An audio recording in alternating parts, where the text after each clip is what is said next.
In Asheboro, Russ, you have talked since 4 o'clock. There's a large police presence where you are. What have you been able to learn about what's happening?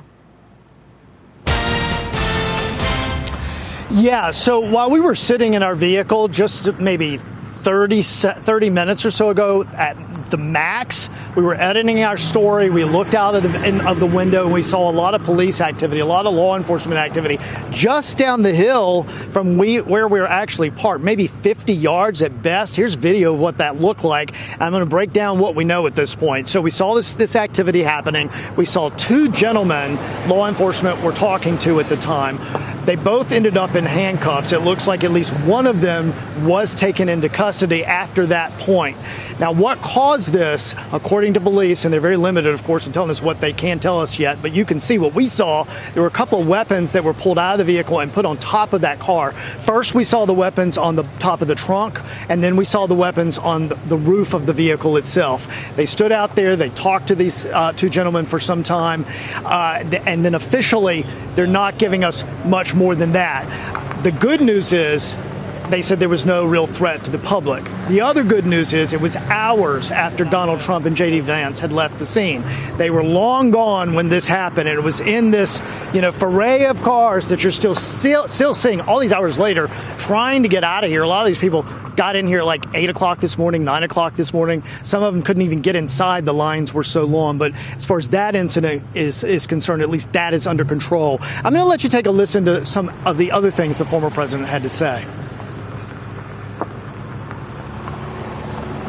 With the Trump victory, we will once again have the greatest economy in history. We're going to do things that are going to make us so great so fast. We're going to bring it back. We're going to make America strong again. We're going to make America great again.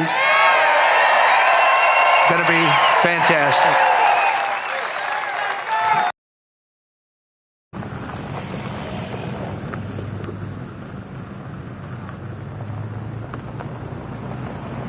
And today we talked to a lot of people. There were thousands of people out here, as you saw in the 4 o'clock. And some of them were diehard Trump fans, always have been. Some of them are not Trump fans, but they're still voting Republican. I talked to one woman who explained exactly why. Truthfully, you do want the truth, don't you? I'm not a big Trump fan because I think some of the things that he says are just outrageous, and I think it hurts the Republican Party. But I am a diehard Republican, and I will never vote for a Democrat. I believe in the Republican principles. Okay. What do you think of how many people showed up? That's a signal, don't you think, to Democrats? I am flabbergasted. I had no idea. I'd have been here much earlier if I'd have known, and I just hope I get in.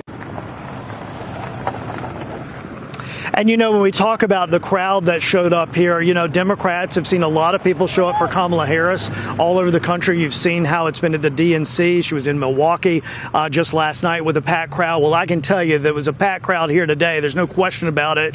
And again, there were at least, maybe 1,000 or so people who couldn't get inside to see the event today. And I'm going to tell you, we're going to see a lot of this. We're going to see a lot of motivated voters on both sides. We're going to see both sides try to, sway those independent voters who have not made a big decision yet. They're going to try to get some Republicans on the Democratic side, and on the Republican side, they're going to try to get some Democrats who aren't happy with Kamala Harris. This is a very important state. It's one of the swing states. It's one of the 7 swing states that can literally determine this election. So we can't even underestimate for a second how important these visits by both parties, both candidates, is not only for North Carolina, but for the future of the country. For now, we're live in Asheboro. I have more for you coming up at 5:30.